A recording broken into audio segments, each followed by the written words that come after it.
Carta de Paulo aos Romanos, capítulo 8, a partir do verso 28. A palavra do Senhor diz assim: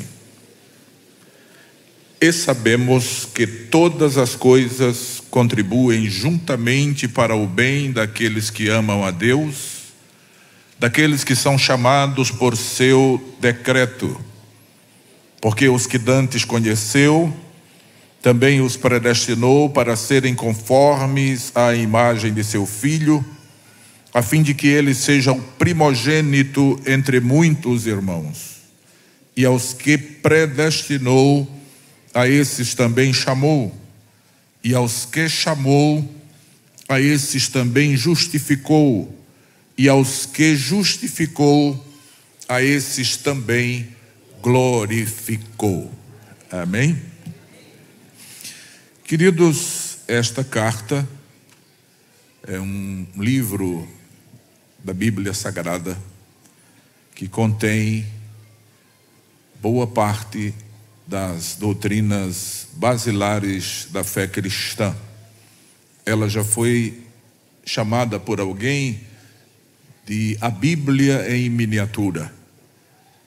E realmente a carta de Paulo aos Romanos é uma carta que encerra, como disse, as principais doutrinas elementares da fé cristã. Nela nós vamos aprender sobre a miserabilidade humana. Aprendemos também sobre a doutrina da justificação, que é uma doutrina que está contida dentro da doutrina da salvação. A doutrina da salvação é uma doutrina ampla que reúne em si várias outras doutrinas, como, por exemplo, a da justificação. A doutrina da regeneração é outra doutrina inserida no escopo da doutrina da salvação. A doutrina da adoção também é uma doutrina presente na doutrina da salvação. A doutrina da predestinação também é outra doutrina que está presente na doutrina da salvação, a doutrina da santificação e por aí vai. Então é um livro realmente que, como já disse, encerra verdades espirituais profundas, ainda que não de forma sistemática, não é? Porque a preocupação do apóstolo Paulo não era sistematizar um conjunto, um sistema, né, teológico. Essa não era a preocupação do apóstolo Paulo, nem dos demais escritores da palavra de Deus, mas apenas transmitir o ensinamento de Cristo de forma prática e de maneira que as pessoas pudessem compreender, entender e viver segundo esta doutrina de Cristo. Mesmo não estando de forma sistemática aqui organizada as doutrinas, mas nós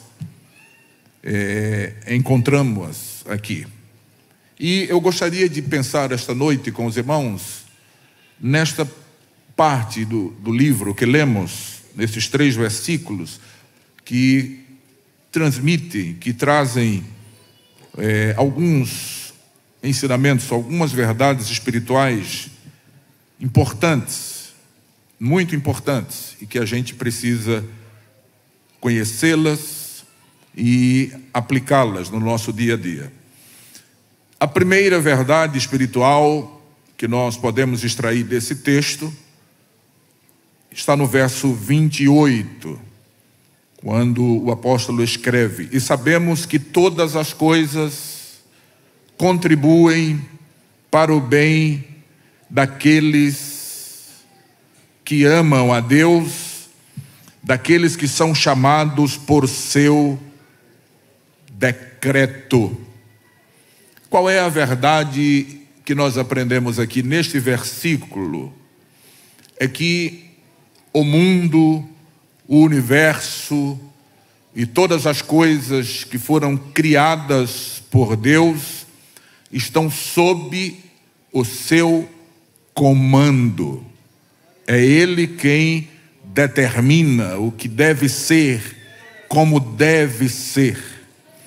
E Ele faz isso através dos seus decretos. O decreto é uma ação que expressa ou manifesta um desejo, uma vontade, e é exatamente isso que acontece com os decretos divinos. Através dos seus decretos, Deus manifesta a sua vontade. Então nada acontece aleatoriamente. Este mundo não está entregue à sua própria sorte. Este mundo não é uma nau perdida no mar, no oceano. Este mundo tem controle, e o controle está na mão de Deus. Essa verdade nos faz descansar, repousar tranquilos nele, não é? Porque ainda que aconteçam coisas ruins, do ponto de vista do olhar humano, mas mesmo essas coisas ruins que acontecem, o texto diz que elas concorrem para o nosso bem.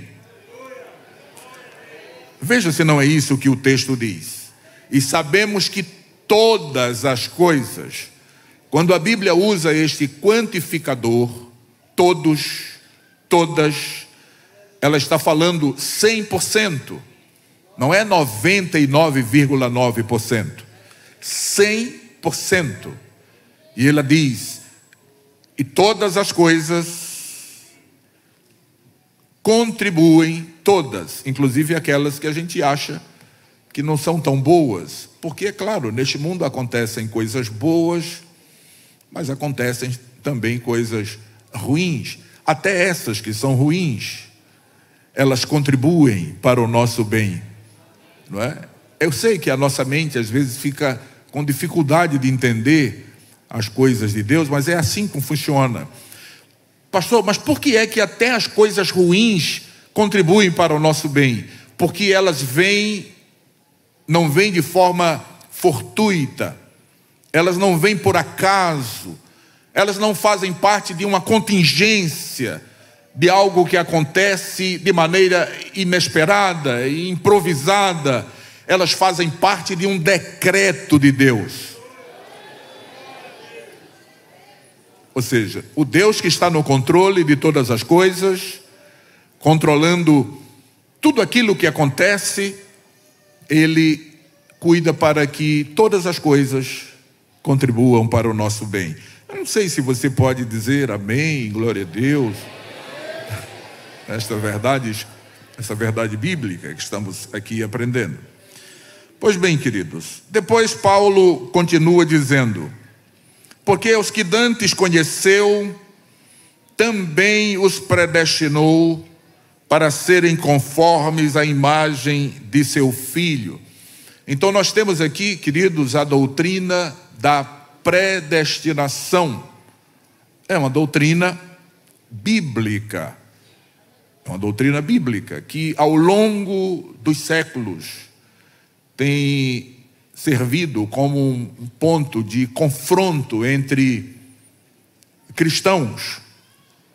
E isso não é apenas a partir do século XVI, mas isso remonta ao século IV, porque esta controvérsia em torno da doutrina da predestinação, da eleição, ela vem lá de Agostinho, no século IV, e Pelágio, não é? Esses dois teólogos, por assim dizer, que já começaram a pelejar, não é? Cada um tinha uma interpretação, cada um tinha uma visão. Agostinho elaborou a sua soteriologia, e na sua soteriologia ele contemplava, por exemplo, o determinismo, o fatalismo, não é? Deus escolhe umas pessoas para a salvação e outras para a perdição. e Pelágio não concordou com ele, embora, né, nós não concordamos nesse contexto e em outros também com nenhum dos dois, não é? E depois, a partir do século XVI, ou no século XVI, entram dois teólogos que começam ou que levam adiante essa discussão. De um lado a gente tem João Calvino, do outro lado a gente tem Jacó Armínio.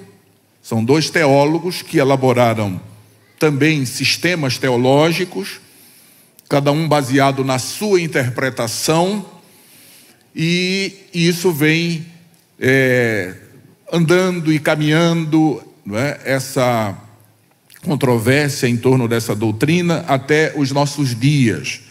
De maneira que hoje nós vamos encontrar grupos de pessoas cristãs, pessoas que confessam a Cristo como Salvador, uns que dizem ser calvinistas, outros que dizem ser arminianos, e aí ficam se digladiando, não é? Cada um fica defendendo o seu sistema teológico, o seu teólogo preferido, enquanto as doutrinas bíblicas, elas não devem servir como um meio ou um instrumento de combate entre os irmãos. A palavra de Deus é para ser proclamada, para que pessoas possam compreendê-la e obedecê-la e viver para Cristo, e não contendas. Paulo fala sobre isso, dizendo que as contendas devem ser evitadas. Por isso, meus irmãos, que eu queria esta noite trazer uma reflexão sobre este assunto, sobre a predestinação, porque nós vamos estudar este assunto esta noite, refletir com a graça de Deus, baseado nas Escrituras. Nós não vamos trabalhar aqui nenhum sistema teológico, não vamos defender aqui nenhum teólogo, vamos pensar o que está na Escritura, o que está na palavra de Deus. Quem diz amém, queridos? Amém. Quando eu estava na universidade, eu tive alguns embates com algumas pessoas lá, porque eu não concordava com a ideia de ir para a universidade e de lá sair como discípulo de um teórico, de um pensador. Não, nunca concordei com isso, não é? E aí, quando eu cheguei na universidade, eu vi isso. Pessoas que chegavam lá, não é? E depois de 3, 4 meses, ainda no primeiro semestre do curso, um dizia, eu sou platônico. O outro dizia, eu sou aristotélico. O outro dizia, não, eu sou leibniziano, eu sou heideggeriano. E eu dizia, mas isso não é possível. Como? A gente veio aqui estudar e vai sair discípulo de um filósofo? Eu não vim aqui para ser discípulo de nenhum filósofo. Eu vim aqui para estudar a todos os filósofos, pelo menos o que for possível, o que eles disseram, as doutrinas que eles elaboraram, e não para ser discípulos deles, saber como eles enxergavam o mundo, como eles elaboraram os seus discursos, com o rigor da lógica, o rigor da filosofia. Só isso. Eu não vim ser seguidor de filósofo algum. Da mesma maneira, irmãos, nós, os crentes em Jesus, não devemos ser seguidor de teólogo nenhum. Não devemos ser assim um discípulo de teólogo tal, porque aí a gente deixa de seguir a Jesus para seguir o teólogo, e isso não está certo. Nós somos discípulos de Jesus e não de teólogo algum. Mas o irmão Calvino foi quem escreveu o sistema teológico correto. Bom, o irmão Calvino escreveu muitas coisas importantes. Nós não estamos demonizando aqui irmão Calvino. Não, mas Armínio é quem interpretou corretamente. O irmão Armínio interpretou muitas coisas corretamente. Mas, por exemplo, eu não sou arminiano, porque o irmão Armínio defendia o batismo de crianças, e nós não defendemos o batismo de crianças. Então, eu nem sou armínio, nem sou calvinista. Eu prefiro ficar apenas com a palavra de Deus, que foi preservada, irmãos, de maneira espetacular e milagrosa e sobrenatural. Os irmãos imaginem um livro que foi escrito há mais de 3.000 anos, se a gente contar com o Antigo Testamento, o tempo do Antigo Testamento, mais de 3.000 anos, o Novo Testamento, 2.000 anos, e chegou às nossas mãos, não é? E todos os estudos que são feitos, que já foram feitos a respeito da veracidade da palavra de Deus, atestam que a Bíblia que nós temos hoje é exatamente aquela que foi escrita pelos os apóstolos, por aqueles escritores que foram usados por Deus para escrever. Então, se eu tenho a Bíblia em mão, por que eu vou deixar a Bíblia para seguir um sistema teológico? Não vou.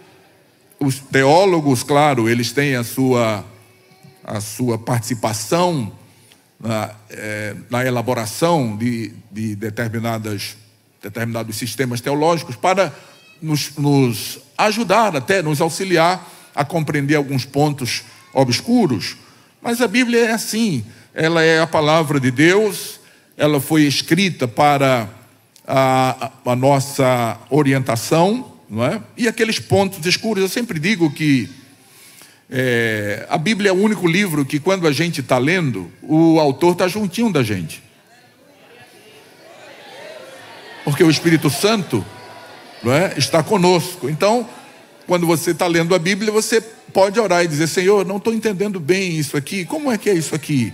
Me faz entender, me faz, não é? Conhecer os teus mistérios, porque há pontos aqui difíceis, claro. Não estou dizendo que toda a Bíblia é fácil de entender, não. Há textos na Bíblia que são autoevidentes. Você lê e você já entende. Mas há textos que você precisa, com oração e tempo, e meditando, e talvez consultando. Não é? Eu particularmente não concordo com Bíblia de estudo.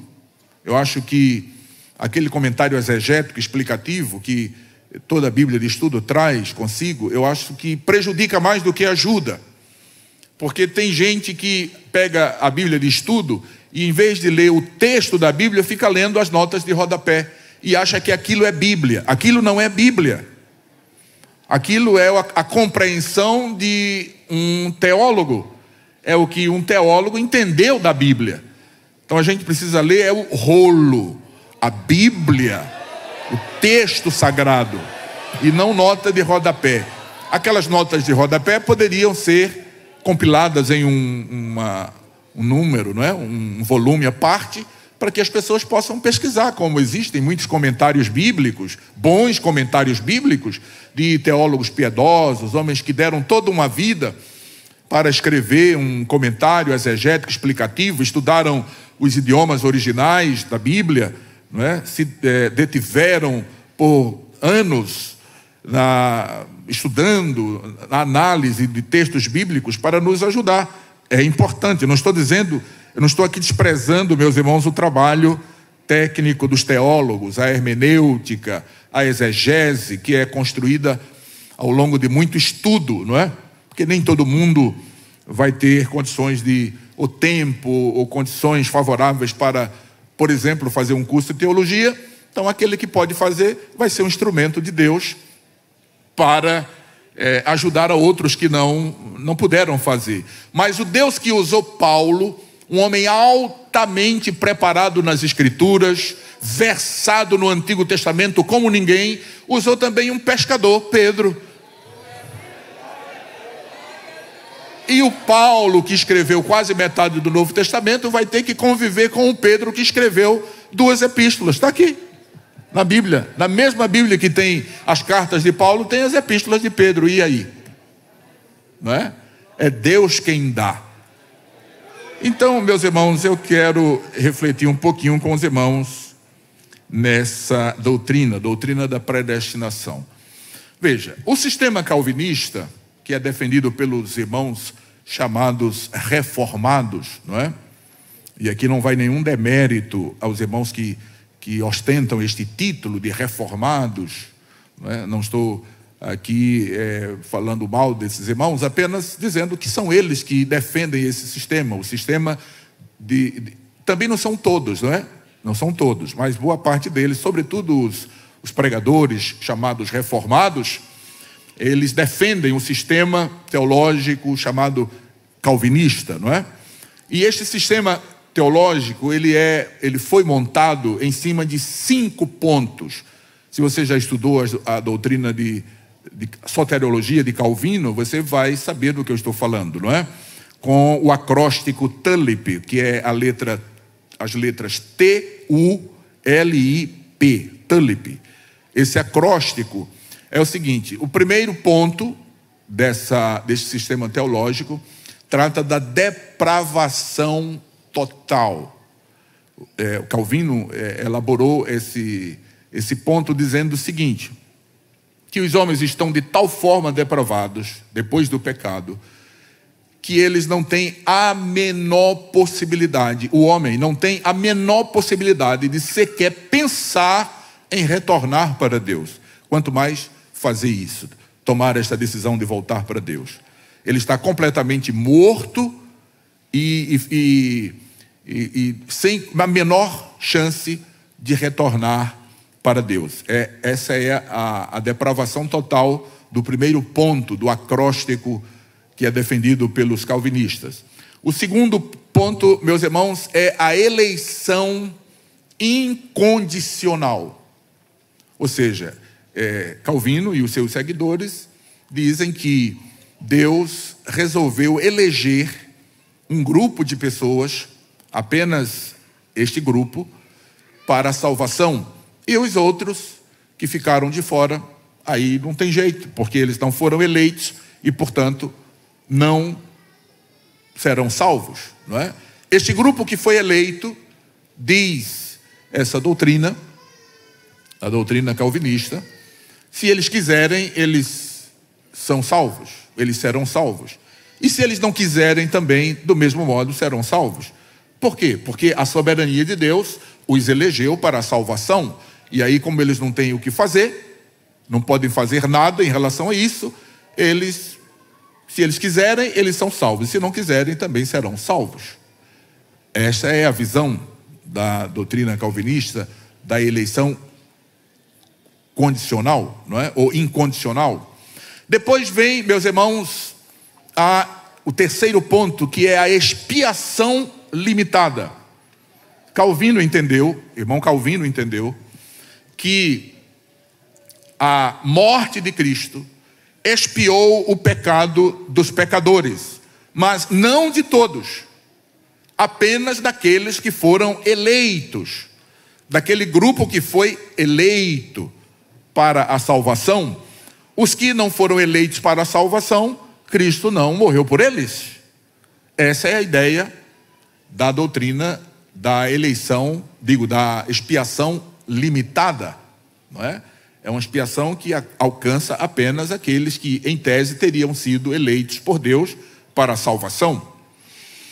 O quarto ponto, defendido por Calvino e por seus seguidores, fala da graça irresistível.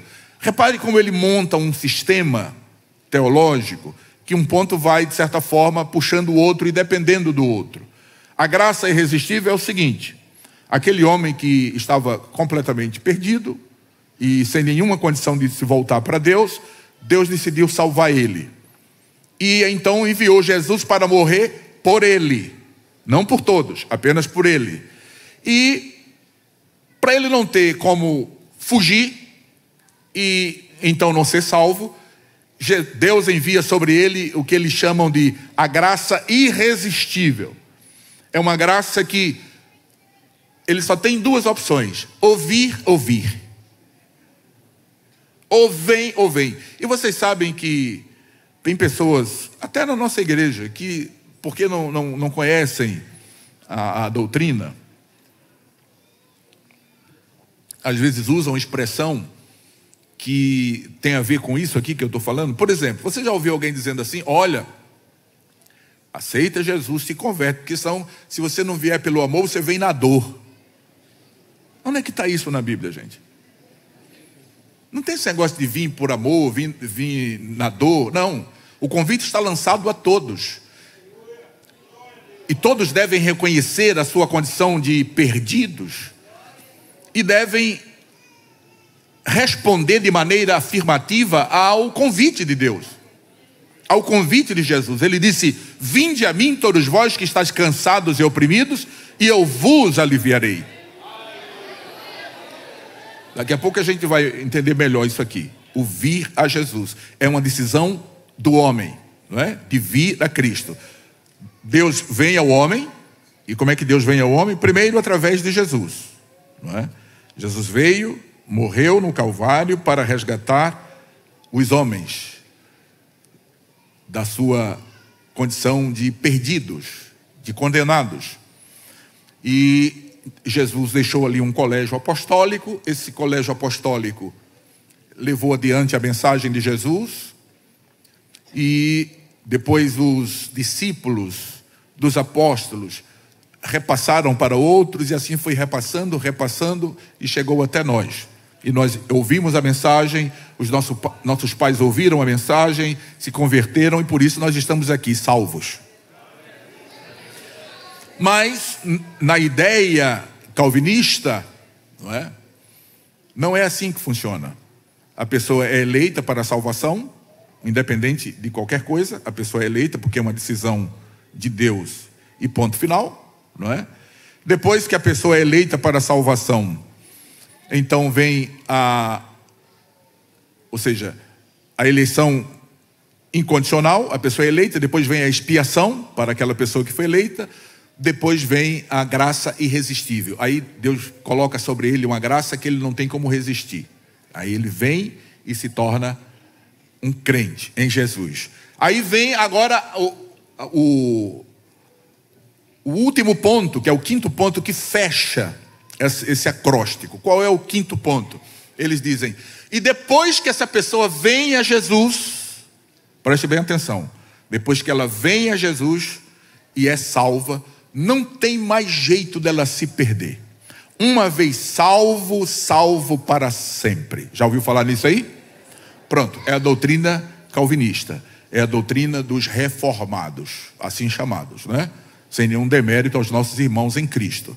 O que nós estamos falando aqui é da doutrina, não estamos falando das pessoas, não estamos falando das igrejas, nem das denominações, estamos falando de doutrina, doutrina bíblica. Quem diz amém, queridos?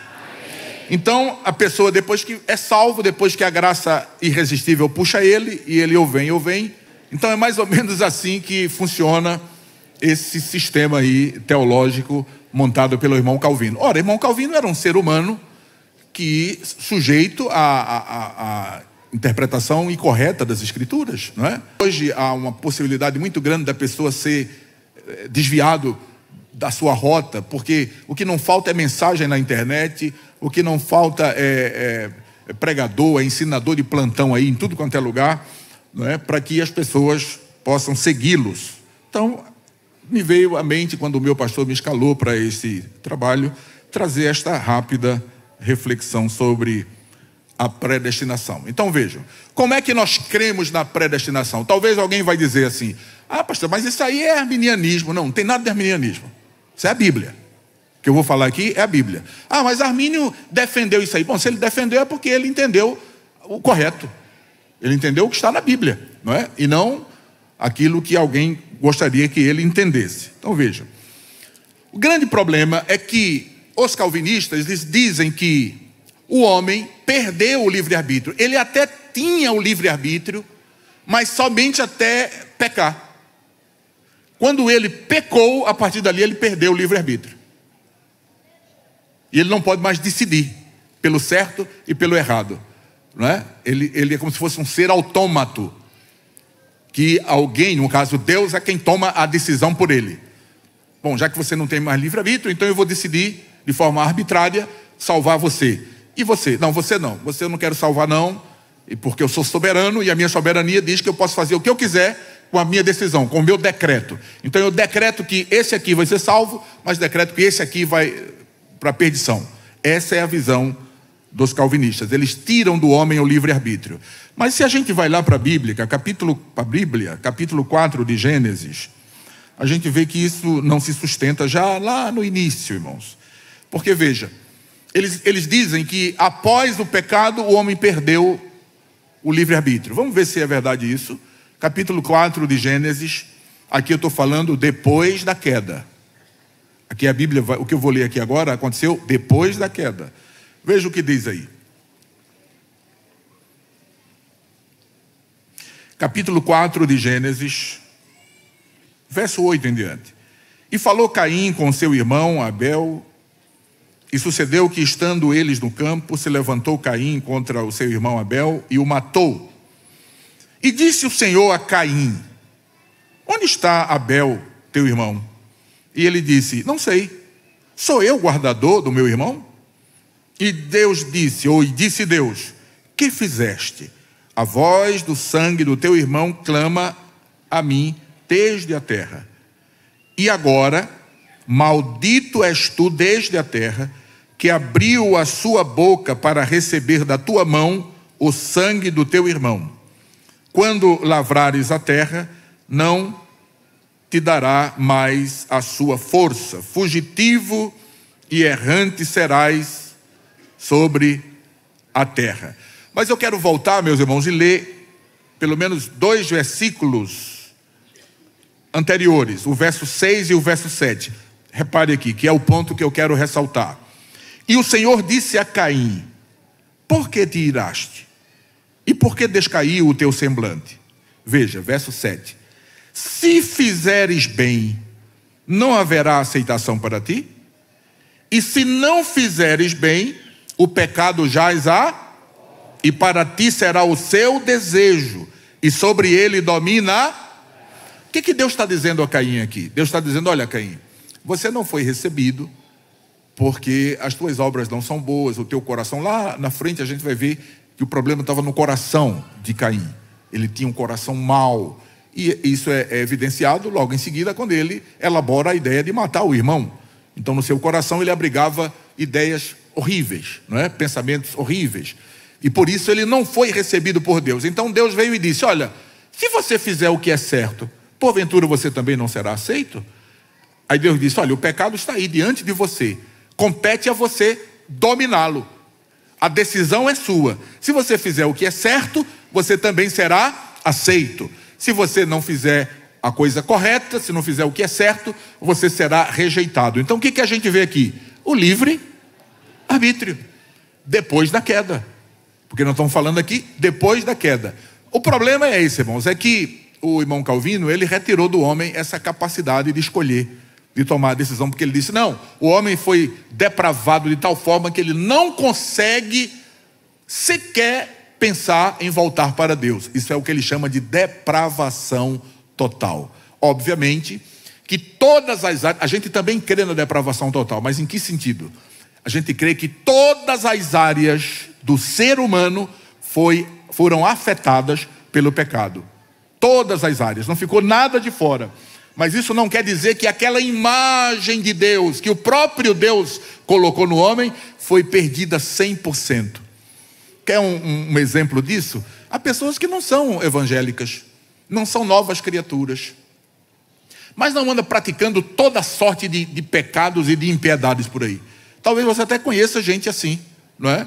Que não é uma nova criatura, que não é nascido de Deus, mas, por exemplo, faz caridade, faz doações a orfanatos e coisas desse tipo. O que é que leva uma pessoa, irmãos, um ser humano mesmo caído, a fazer atitudes, boas ações? Não é que ele é uma pessoa salva pelas boas ações, porque Paulo diz que a ação não salva a gente, as obras não salvam a gente. Quem salva é a graça de Deus, que se há manifestado, trazendo salvação a todos nós, a todos os homens, não é? Mas as boas ações, elas são, mesmo naquelas pessoas que não nasceram de novo, elas são, irmãos, um indicativo de que aquela imagem que Deus colocou no homem, de alguma maneira está lá, não é? E o homem age por essa imagem que está nele. Pois bem, e ele tem a condição, como já falei, de decidir o certo e o errado. Quando se tira o livre-arbítrio, aí realmente se cria uma problemática. Mas repare aqui o que o texto diz. Vamos ao texto. Capítulo 8 de Romanos, verso 29. Porque aos que dantes conheceu. Veja, aí está falando de uma outra doutrina. Qual é a doutrina que nós aprendemos aqui, que nós estamos vendo aqui? A doutrina da onisciência divina. Dentro da doutrina da onisciência divina está uma doutrina conhecida como presciência. Presciência é um conhecimento prévio, um conhecimento antecipado. Gente, quando a gente fala de tempo e relaciona tempo com Deus, a gente tem que entender que a relação tempo-Deus não tem nada a ver com uma relação tempo-homem, tá? Não tem nada a ver. Deus está acima do tempo, sobre o tempo. Para vocês terem uma ideia da relação tempo-Deus, a eternidade reside nele, em Deus. Então, o tempo, o que é o tempo? O tempo é uma fração da eternidade. Percebe? Então, quando a gente fala de tempo em relação a Deus, é outra situação. Não pode ser comparado com o tempo em relação a nós. Veja, só para a gente ter uma ideia rapidinho aqui. Vamos supor que aqui na minha frente está passando uma linha imaginária, que a gente vai chamar de a linha da eternidade. Bom, se é a linha da eternidade, ela nem tem começo e nem tem fim. Ela está passando aqui na minha frente, tá? Aí, nessa eternidade que reside em Deus, Deus tomou uma decisão. Qual foi a decisão? Ele decretou. Qual foi o decreto dele? Eu vou criar. Ele decidiu criar. Aí ele marcou aqui nessa linha da eternidade um ponto. Esse ponto aqui é o ponto da criação. Quando ele decidiu criar, está lá em Gênesis, no princípio criou Deus. Então, nesse ponto da criação, a partir dali, a partir desse ponto, o que é que passa a existir? Passa a existir o tempo. Porque antes disso aí, ou seja, não tinha nem antes, não é? Mas antes de Deus estabelecer esse ponto, era a eternidade. Não tinha tempo, não tinha tempo. O tempo era a eternidade. O tempo começou a contar no momento em que Deus decidiu criar. Ele estabeleceu esse ponto. Aí a partir dali começou dia 1, dia 2, dia 3, dia 4, dia 5, a partir dali. Então não tinha tempo, passou a existir a partir dali. Não tinha espaço, esse espaço não existia. E não tinha matéria, a matéria não existia. Se a gente voltasse nessa linha do tempo, quando a gente chegasse lá nesse marco zero, quando a gente chegasse lá e para trás não tinha mais nada. O que era que tinha lá? Deus e nele a eternidade. Quem diz amém, queridos? Amém. Então, quando Deus estabeleceu ali o tempo, não é? Ali, a partir dali passou a ser contado 1 ano, 2 anos, 3 anos, 1 século, 1 milênio. Só que Deus, irmãos, Ele estabeleceu nessa linha da eternidade que está passando aqui, Ele estabeleceu um outro ponto aqui. Qual é o outro ponto? É o que é chamado de fim dos séculos, ou fim dos tempos.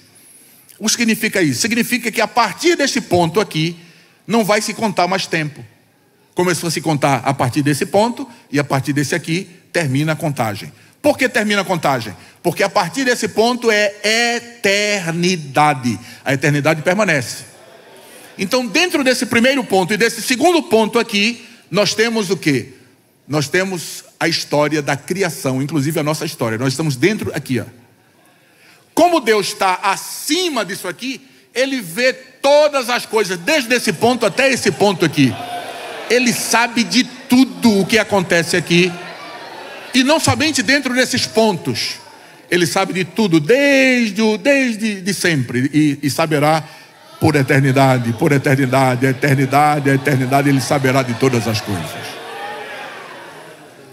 Então, conhecendo tudo, Deus, na sua presciência, preste atenção, decidiu predestinar. O que significa a palavra proorizo? Predestinar. Significa destinar de antemão. Dar destino a algo de antemão. Isso é o que significa a palavra no original. Predestinar, tá? Então, como Ele sabe de todas as coisas, não é? Está aqui, ó, diante dele, ele sabe todas as coisas. Ele decidiu, ele decretou: eu vou enviar o meu filho Jesus. O meu filho Jesus vai salvar milhões e milhões de pessoas, inclusive na cidade do Recife. Tem um tal de Isaac Silva lá que eu vou salvar ele, porque ele um dia vai me reconhecer como Salvador e Senhor.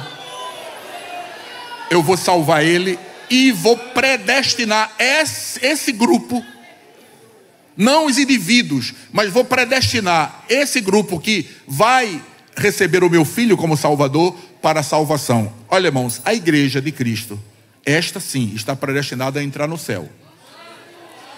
Não tem quem mude isso. A igreja de Cristo entrará no céu. Agora, se você quiser entrar no céu, você tem que ficar dentro da igreja. Não é dentro do templo, não. É dentro da igreja, é pertencendo à igreja. Deixa eu só ilustrar isso aqui. Se você quer ir para São Paulo, você pega um ônibus aqui em Recife para ir para São Paulo, e o ônibus começa a viagem. Quando chega ali em Aracaju, você pede parada e desce. Você vai chegar em São Paulo? Por quê? Porque desceu do ônibus. A mesma coisa é a salvação. A igreja está predestinada a entrar no céu. Se você quiser ser salvo, você tem que pertencer a... Se você sair... Não, mas Calvino disse lá, o último ponto, eu estou para resumir, para terminar, por conta da hora. Ele disse: não, uma vez salvo, salvo para sempre. A perseverança dos santos. Será que é assim mesmo, irmãos? Vamos ver o que a Bíblia diz sobre isso?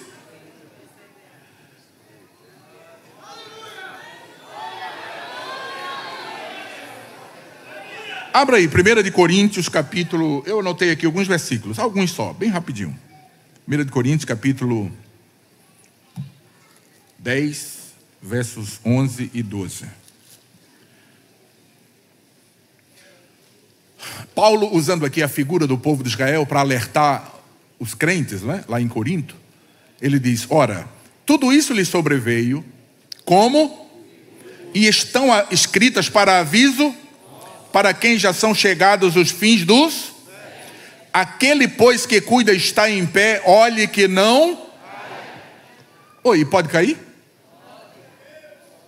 Mas Calvino não disse que uma vez salvo, salvo para sempre? Eu vou ficar com Calvino, eu vou ficar com a Bíblia. É melhor ficar com a Bíblia, né? Olha, no capítulo 10 ainda, no verso 5, apesar de Deus ter feito tudo o que fez com o povo de Israel, cuidado deles, providenciado tudo para eles, olha o que diz o verso 5: mas Deus não se agradou da maior parte deles, pelo que foram prostrados no deserto.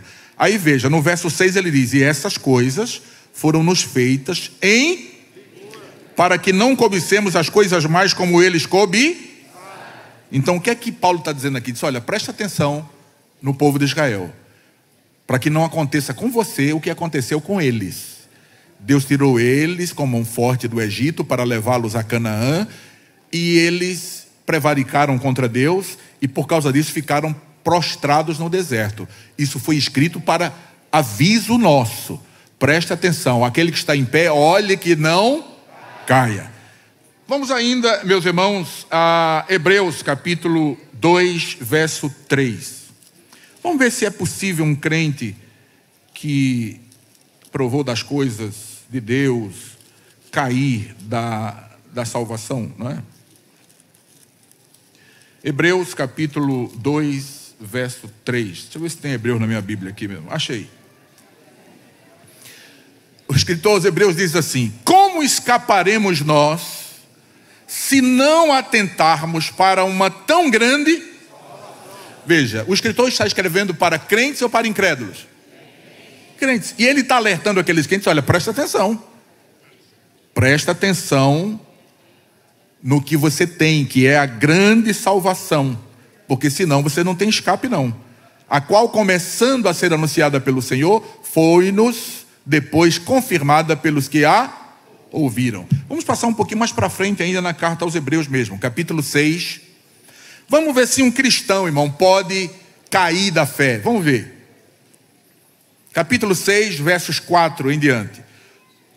Porque é impossível que os que já uma vez foram iluminados e provaram o dom celestial e se fizeram participantes do Espírito Santo e provaram a boa palavra de Deus e as virtudes do século vindouro, e o que, irmãos?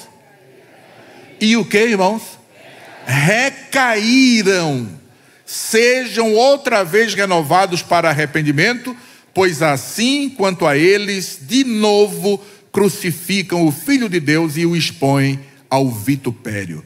É possível um crente cair da fé, irmãos, e perder a salvação? Está na Bíblia ou não está na Bíblia? Passe mais uma página aí, vamos para o capítulo 10 da carta aos Hebreus. Capítulo 10 da carta aos Hebreus. Cuidado com os calvinistas de plantão. Porque o que eles estão ensinando não está de acordo com a palavra não. Você está vendo aí. Tá? Eu não citei aqui uma linha de Armínio, da doutrina de Armínio. Eu tenho as obras de Armínio, eu tenho duas obras, duas institutas, que são 5 ou 6 tomos, né? Eu tenho duas logo. Tá? Li as de Calvino, li as de Armínio, mas não citei aqui. Estou citando apenas um pouco de Calvino para poder, né, refutar. Mas antes de refutar Calvino lendo Armínio, eu já refutava sem ter lido uma linha de Armínio. Tá? Porque a gente não fica com teólogo. Lembra? A gente não segue teólogo, a gente segue a Bíblia. Olha o que diz aí, capítulo 10 de Hebreus, verso 26. Está escrevendo para crente, não é? A carta aos Hebreus foi escrita para crentes. Olha o que ele diz. Porque se pecarmos voluntariamente, depois de termos sido recebidos, de ter recebido o conhecimento da verdade, já não resta mais sacrifício pelos, mas uma certa expectação horrível de juízo e ardor de fogo que há devorar o quem?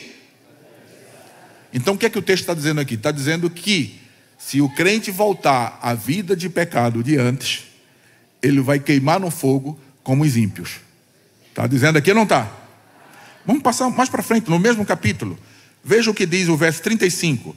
Não rejeiteis, pois, a vossa confiança, que tem grande e avultado galardão, porque necessitais para que depois de haver desfeito a vontade de Deus, possam alcançar a promessa aqui diz respeito à salvação, porque ainda um pouquinho de tempo, e o que há de vir virá e não, mas o justo viverá e o quê? Se ele recuar, a minha alma não tem prazer. É possível um crente desistir e perder a salvação? Está na Bíblia ou não está? Vamos ainda, Hebreus capítulo 12,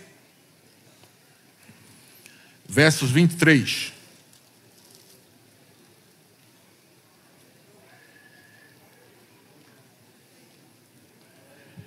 Olha como diz aqui. Vede que não rejeiteis ao que fala, porque se não escaparam aqueles que rejeitaram o que na terra os advertia, muito menos nós, se nos desviarmos daquele que é dos céus. Então aqui está mais uma vez, irmãos, a comprovação de que Calvino estava equivocado no tocante à questão da perseverança dos santos. Finalmente, mais 2 citações bíblicas para a gente concluir. Segunda Epístola Universal de Pedro, capítulo 2, verso 20. Marcou isso aí na sua Bíblia? Agendou? Está anotando aí? Quando um calvinista disser a você, uma vez salvo, salvo para sempre. Aí você diz, bom, explica isso aqui, esse versículo aqui. Veja o que Pedro está dizendo aqui. Capítulo 2, segunda Epístola de Pedro, verso 20. Porquanto se, depois de terem escapado das corrupções do mundo, pelo conhecimento do Senhor e Salvador Jesus Cristo, forem outra vez envolvidos nelas e vencidos, tornou-se-lhes o último estado pior do que o... Porque melhor lhes fora não conhecerem o caminho da justiça, do que conhecendo-o, o que faz o quê? desviarem-se do santo mandamento que lhes fora. Deste modo sobreveio-lhes o que por um verdadeiro provérbio se diz: o cão voltou ao seu próprio e a porca lavada ao espojadouro de... Então, meus irmãos, eu creio que nessa rápida reflexão deu para a gente perceber que o irmão Calvino se equivocou e que o pior não é isso. O pior é que tem um monte de discípulo dele por aí ensinando o sistema teológico dele, em vez de estudar a Bíblia e seguir a Bíblia e ensinar a Bíblia. Que o Senhor continue nos ajudando.